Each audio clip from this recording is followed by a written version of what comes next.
The galactic hegemony's grand chamber fell silent as High Counselor Vexthor rose from his crystalline throne. His iridescent scales shimmed under the light of 3 artificial suns as he addressed the assembled representatives of 1,000 worlds. The primitive species on Sol 3 presents an unprecedented threat to our order, he declared, his translator converting his harmonic speech into the standard galactic frequency. Their technological progress in the last century has exceeded all predicted models. Their warlike nature, combined with their rapid advancement, makes them too dangerous to ignore. Admiral KZZ, her cybernetic enhancements gleaming, stepped forward.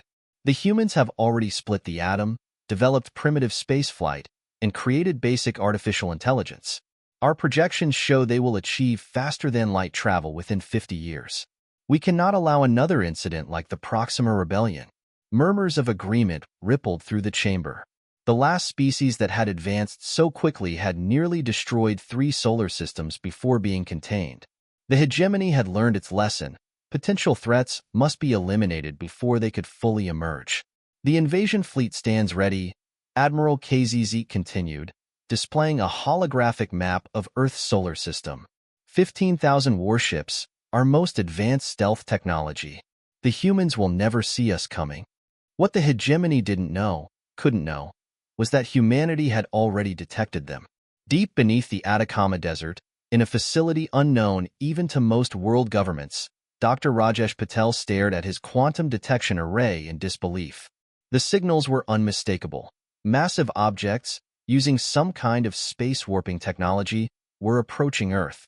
Director Harrison, he called, his voice steady despite his racing heart. You need to see this. Isabella Harrison, former CIA operative and current head of the Global Defense Initiative, studied the data with narrowed eyes. How long?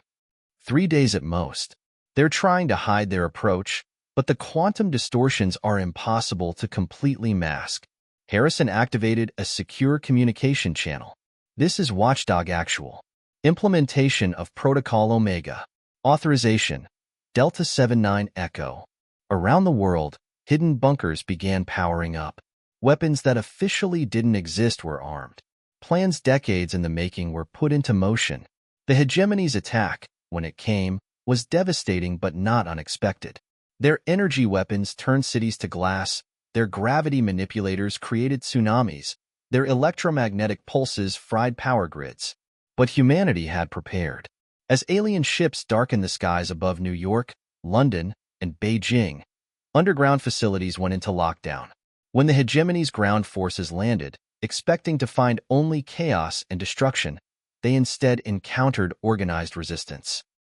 Primitive by galactic standards, yes, but far from helpless. In orbit, Admiral KZZ received the first reports of unexpected casualties. Impossible, she muttered, watching footage of her elite shock troops being ambushed by humans using crude but effective tactics. Their weapons are centuries behind ours. But the humans weren't fighting fair. They didn't need to. In the ruins of Moscow, resistance fighters used modified electromagnetic pulse devices to disable alien armor. In the Amazon rainforest, indigenous warriors led alien patrols into deadly natural hazards. In the mountains of Afghanistan, centuries-old guerrilla warfare tactics proved just as effective against advanced alien forces as they had against every previous invader. Dr. Patel, working from a mobile lab deep in the Himalayas, made another discovery. The alien technology, it's not magic. It's just science we haven't mastered yet. But we can understand it. We can fight it. Harrison coordinated the global resistance from a bunker beneath the Australian outback. We've got teams analyzing every piece of alien tech we can salvage. The hegemony thought they were being careful, methodical. Instead, they've given us access to their technology, their weapons, their communications. The first week of the invasion showed the hegemony something they had never encountered before, a species that refused to break. Every victory they achieved seemed to strengthen human resolve. Every city they destroyed became a battleground where their forces faced constant harassment from shadows and sewers. High Counselor Vexthor received Admiral KZZ test report with growing concern. The casualties were far beyond acceptable levels. The humans were adapting to hegemony tactics faster than anyone had thought possible. And worse, they were beginning to understand hegemony technology. This was supposed to be a simple subjugation, he hissed. How are they fighting back? The answer, though the hegemony would take time to understand it, was simple. Humanity had spent its entire existence fighting. Against nature, against each other, against extinction itself. The hegemony had unified the galaxy through overwhelming technological superiority. But they had forgotten what it meant to fight with nothing left to lose. And now, they had given humanity access to advanced technology while simultaneously providing them with the ultimate motivation to master it quickly. It would prove to be the greatest mistake in the hegemony's 10,000-year history. As the first part of the invasion drew to a close, Dr. Patel made a breakthrough that would change everything. Studying the quantum signatures of hegemony ships, he discovered a fundamental flaw in their approach to faster-than-light travel. It wasn't just a weakness, it was an opportunity. Director Harrison, he reported, I know how we can hurt them, really hurt them. The war for Earth was about to enter a new phase, and the galactic hegemony was about to learn why you should never corner a species that had clawed its way up from caves to the stars through sheer determination. The abandoned Shanghai metro tunnels echoed with the sound of hurried footsteps. Lieutenant Wei Lin, former Chinese Special Forces, led her team through the darkness, their movements precise and silent despite the urgency of their mission. Above them, alien patrols swept the ruined city with scanning devices, searching for the humans who had destroyed 3 of their weapon depots in the past week. Packages secure, Wei whispered into her encrypted communicator. In her backpack, stolen alien technology pulsed with a faint blue glow. Technology that Dr. Patel's team desperately needed for their next breakthrough. The quantum communication network, cobbled together from salvaged alien tech and modified Earth satellites, crackled to life. Good work, Phoenix team. Director Harrison's voice came through. Get to the extraction point. The next phase is about to begin. In the Himalayan facility, Dr. Patel and his international team of scientists worked tirelessly to understand the stolen alien technology. They had already reverse-engineered some of the simpler devices, but the real prize lay in understanding the quantum mechanics behind the hegemony's faster-than-light travel. Their entire civilization depends on quantum tunneling technology, Dr. Patel explained to his colleagues. But they've become complacent. They haven't innovated in centuries. They just keep using the same methods that worked before. Dr. Yuki Tanaka, a theoretical physicist from Japan, pointed to a complex equation floating in the holographic display. Look at this pattern. They're ignoring quantum entanglement completely. It's like they don't even see the potential. In orbit, Admiral KZZ faced mounting problems. Her forces controlled the major cities, but maintaining that control was costing more lives and resources every day. Humans seemed to appear from nowhere, strike with devastating precision, and vanish before retaliation was possible. Another supply convoy lost in the African continent, her subordinate reported. The locals are using the wildlife against us. Something called elephants destroyed our walker units. KZZ test's cybernetic eye twitched. How had their intelligence missed this? The humans were supposed to be divided, easy to conquer through their own internal conflicts. Instead, they had united in ways unprecedented in their history. Deep in the Brazilian rainforest, indigenous trackers worked alongside former military specialists from a dozen nations. They had discovered that the alien sensors could be fooled by certain combinations of local plants. Nature, it seemed, had provided weapons that technology couldn't match. The Earth itself fights with us, said Rayoni, a tribal elder, as he showed American and Russian special forces how to use the natural camouflage. The invaders do not understand this world. They never will. In Washington, D.C.'s underground bunker complex, Director Harrison met with the remains of the world's military leadership. The holographic map showed pockets of resistance glowing bright against the darkness of occupied territories. Dr. Patel's team has made a breakthrough, she announced.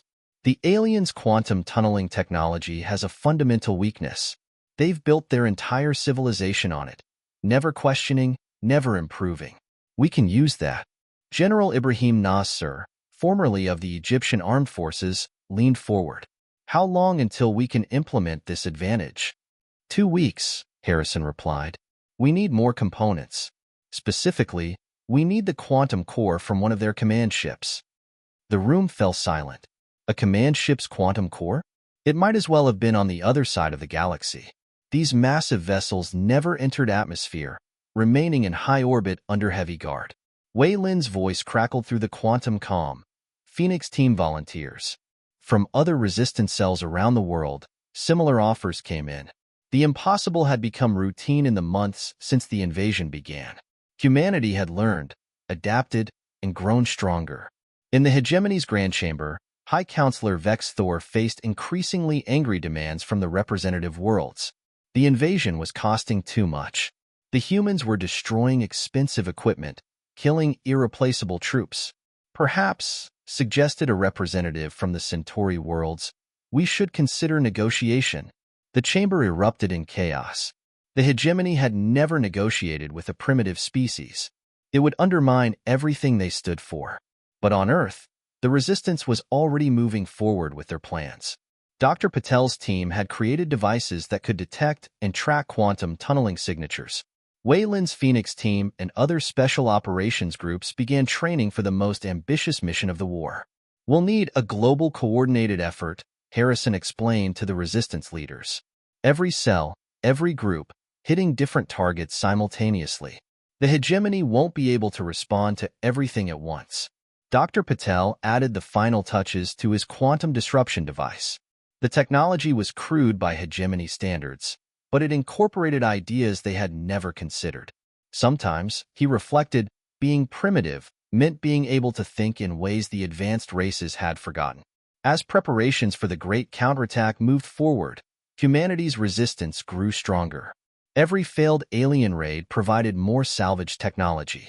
Every defeated patrol offered new insights into hegemony tactics and weaknesses.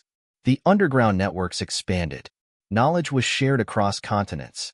Former enemies worked together, combining their expertise and resources. Earth's diversity, long seen as a weakness by the hegemony, had become its greatest strength. In her orbital command ship, Admiral KZZ received another report of lost units and failed operations. She couldn't understand how a primitive species could cause so much damage. The humans seemed to be everywhere and nowhere, striking with increasing sophistication and confidence. What she didn't know, what the hegemony couldn't comprehend, was that they had awakened something that had slumbered in humanity's collective consciousness.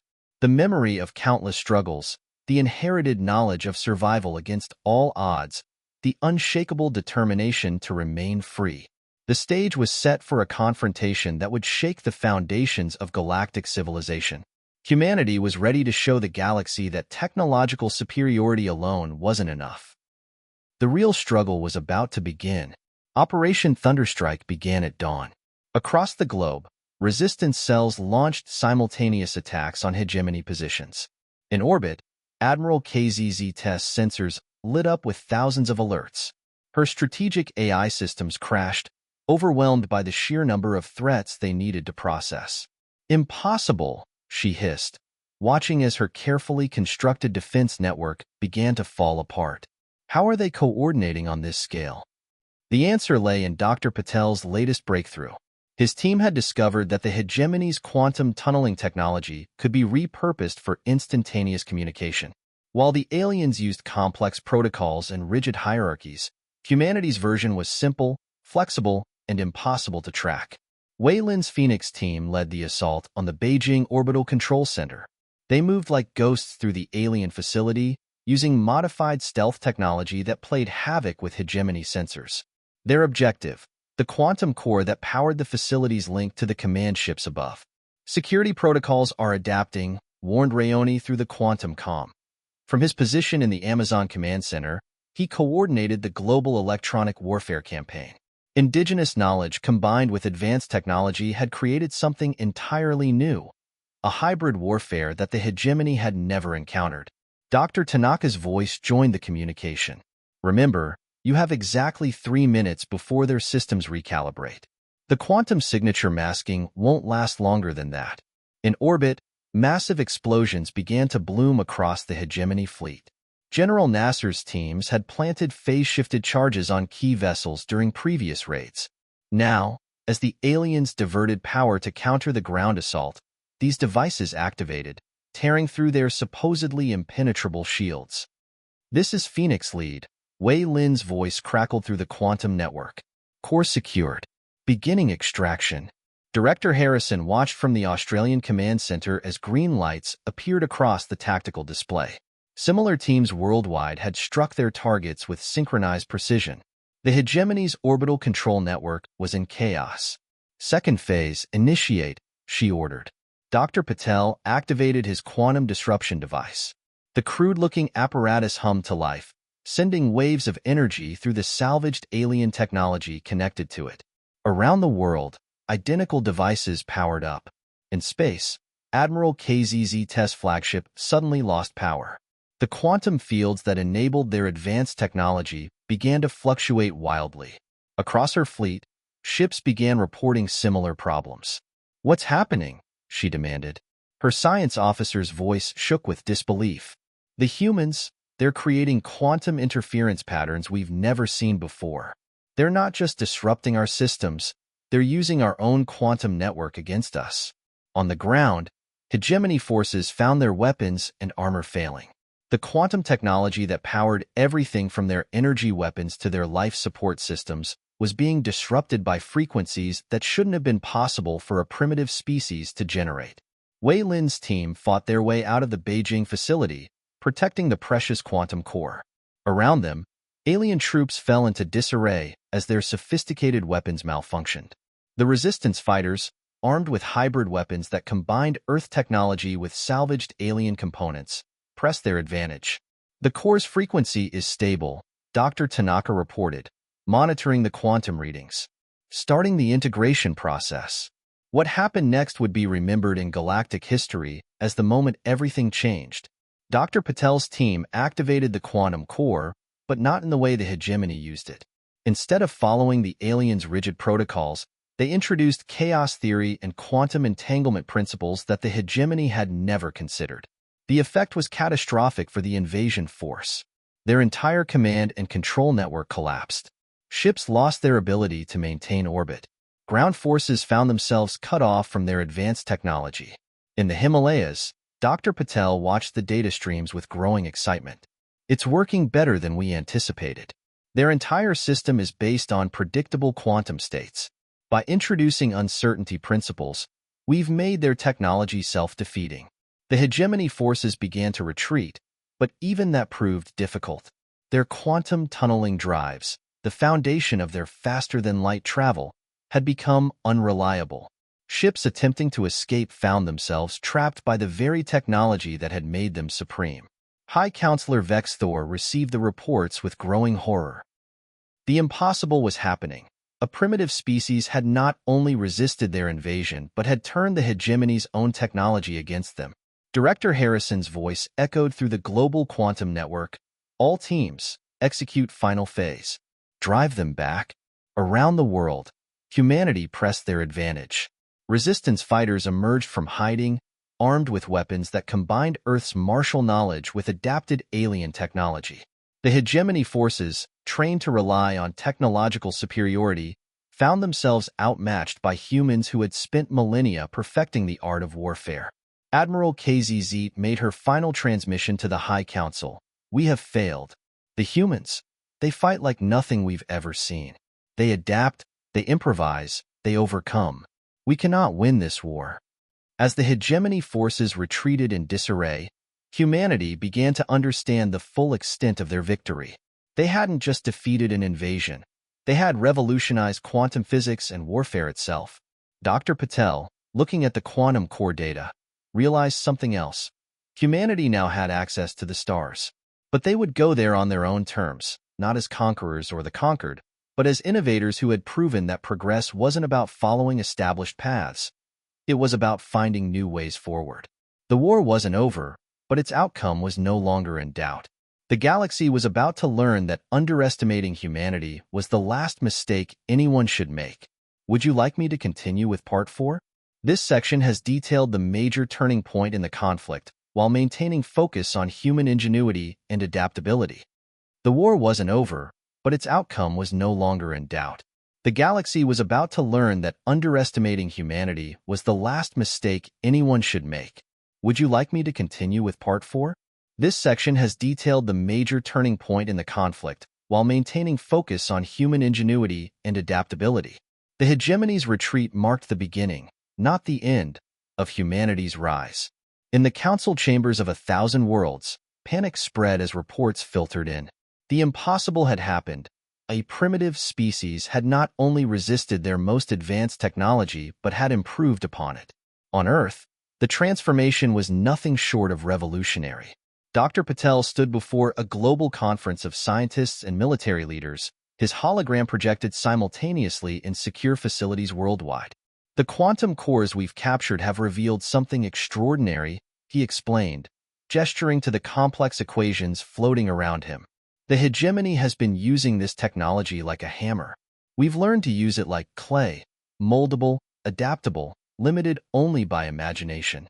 In orbit, the first human-built quantum ships took shape. They looked nothing like the sleek, standardized vessels of the hegemony. These ships incorporated design elements from every culture on Earth, practical, rugged, and infinitely adaptable. Commander Annika Petrov, former Russian cosmonaut, walked the deck of the newly commissioned ESS Prometheus. They built their ships for show, she told her multinational crew. We're building ours for war. The hegemony wasn't taking their defeat lying down. High Counselor Vex Thor had dispatched their elite executor fleets, ships that had ended civilizations. But this time, they faced an enemy that understood their weaknesses. Admiral KZZ, demoted and disgraced, tried to warn them. The humans don't think like us. They don't follow patterns. Every time we adapt, they change tactics. They're not just learning our technology, they're reinventing it. In the Amazon Command Center, Rayoni's network had expanded beyond Earth. The quantum communication web now reached distant stars, gathering intelligence. The hegemony's subject worlds are watching, he reported to Director Harrison. They see what we've done. They're beginning to question. The first major space battle occurred near Mars. The hegemony's executor fleet emerged from quantum space, expecting to catch Earth's defenses unprepared. Instead, they found themselves trapped in a web of quantum distortions. Wei Lin, now commanding the ESS Dragon, led the counterattack. Her ships moved in ways that defied conventional space combat doctrine. The quantum drives didn't just propel them. They bent space itself according to principles the hegemony had never imagined. Target their command nodes, she ordered. Her voice calm as her fleet executed maneuvers that would have been impossible months ago. Remember the simulations. Don't let them establish a pattern. The battle was brief and decisive. Humanity's quantum hybrid ships, combining Earth's martial traditions with revolutionized alien technology, tore through the executor fleet. The few surviving hegemony vessels fled, carrying word of yet another impossible defeat. Dr. Tanaka's breakthrough came during the battle's aftermath. Studying the quantum wake of the retreating ships, she discovered something revolutionary. The fabric of space. We can trace their quantum signatures. We can find their homeworlds. The implications were staggering. The hegemony had always relied on the secrecy of their core world's locations. Now, humanity had the key to their domains. In Washington's underground war room, General Nasser presented the strategic options. We can strike their production centers, their shipyards. But more importantly, we can reach their subject worlds. We can show them there's another way. Director Harrison understood the historic opportunity. Earth had never wanted galactic war. They had only wanted to be left alone. Now, they had the chance to reshape the galaxy's power structure. Send the message, she ordered, to every world in the hegemony's domain. Show them what we've achieved. Show them they have a choice. The response exceeded all expectations. Across the galaxy, subjugated species began to resist. The hegemony's rigid control, based on technological superiority, began to crack. Earth's quantum communication network carried news of successful rebellions, of ancient civilizations reclaiming their independence. High Counselor Vex Thor watched his empire crumble. The species they had dismissed as primitive had become a beacon of hope for the oppressed. Worse, humanity wasn't conquering, they were liberating, sharing their innovations, teaching others to think beyond the hegemony's stagnant patterns. Dr. Patel's team continued to make breakthroughs. Each captured piece of hegemony technology revealed new possibilities. Their greatest weakness, he told his colleagues, was believing they had achieved perfection. They stopped looking for better ways. The war expanded beyond traditional battlefields. Earth's quantum web carried ideas more powerful than any weapon. Species that had accepted hegemony rule for millennia began to question, to innovate, to resist. Commander Petrov, watching a hegemony fortress fall to a combined fleet of Earth and liberated alien ships, summed it up best. We didn't just break their power, we broke their story. The myth of their invincibility, of their right to rule. We showed the galaxy that the future belongs to those who dare to think differently. As the fourth phase of Earth's resistance drew to a close, humanity had achieved something unprecedented. They hadn't just defended their world. They had sparked a revolution that would reshape galactic civilization itself. Would you like me to continue with the final part? This section has expanded the scope of humanity's victory while maintaining focus on innovation and the power of diverse thinking. 1 year after the first hegemony ship appeared in Earth's skies, the galaxy had transformed beyond recognition. The Great Chamber of the Galactic Council, once the seat of hegemony power, now hosted representatives from dozens of liberated worlds. And at the center of this revolution stood humanity, not as conquerors, but as catalysts for change. High Counselor Vex Thor, stripped of his power but permitted to witness the proceedings, watched as Director Harrison addressed the assembled species. She stood alongside Dr. Patel, Wei Lin, and representatives from Earth's Unified Defense Force. We didn't ask for this role, Harrison began. Her words translated into 100 alien languages. Earth wanted nothing more than to develop at our own pace, to reach the stars in our own time. The hegemony's invasion forced our hand, but it also taught us something profound about ourselves and about the nature of progress itself. In orbit above the Council world, Commander Petrov's Prometheus led a combined fleet of Earth and allied vessels. Each ship represented a different approach to quantum technology, a testament to the explosion of innovation that followed the hegemony's fall. The greatest lie, Dr. Patel continued, was that there was only one path to advancement. The hegemony built an empire on technological stagnation, on the belief that they had achieved perfection. They forgot that true progress comes from diversity of thought, from the collision of different perspectives. Across the galaxy, the changes were dramatic. Former hegemony worlds had begun developing their own variations of quantum technology, combining their unique cultural perspectives with Earth's breakthrough innovations. The rigid standardization of the past gave way to an explosion of creativity. Rayoni's quantum communication network had evolved into something unprecedented, a galactic exchange of ideas and cultures. We call it the Great Conversation, he explained to a group of alien scientists. Every species brings their own wisdom, their own way of seeing the universe. Wei Lin, now Admiral of Earth's Defense Fleet, had worked closely with former hegemony military leaders who chose to embrace change. Your technical skills combined with our tactical flexibility, she told them. Together, we're creating something entirely new. The transformation wasn't without challenges. Some hegemony holdouts refused to accept the new reality, launching desperate attacks from hidden bases. But each assault was met by combined fleets of Earth and allied forces, using strategies that evolved too quickly to counter. Dr. Tanaka's latest project symbolized the new era. Working with scientists from 20 different species, she was developing quantum technology that transcended the limits of space-time itself. The hegemony saw quantum mechanics as a tool, she explained. We see it as a language, one that the universe itself speaks. In the Council chamber, Director Harrison outlined humanity's vision for the future. We propose a new kind of galactic community. Not an empire, not a hierarchy, but a federation of equals. Each species contributing their unique perspectives, their particular genius. Together, we can achieve things the hegemony never dreamed possible. The response was overwhelming. Species that had been enemies for millennia found common ground in this new vision. The hegemony's fall had created an opportunity for something unprecedented, a galactic civilization built on cooperation rather than domination. General Nasser, working with former resistance fighters from across the galaxy, helped establish a new defense protocol.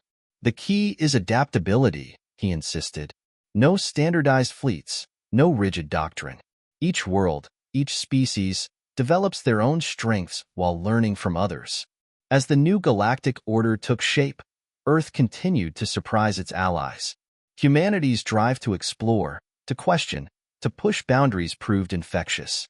Species that had accepted their place in the hegemony's hierarchy for thousands of years began to rediscover their own innovative spirit.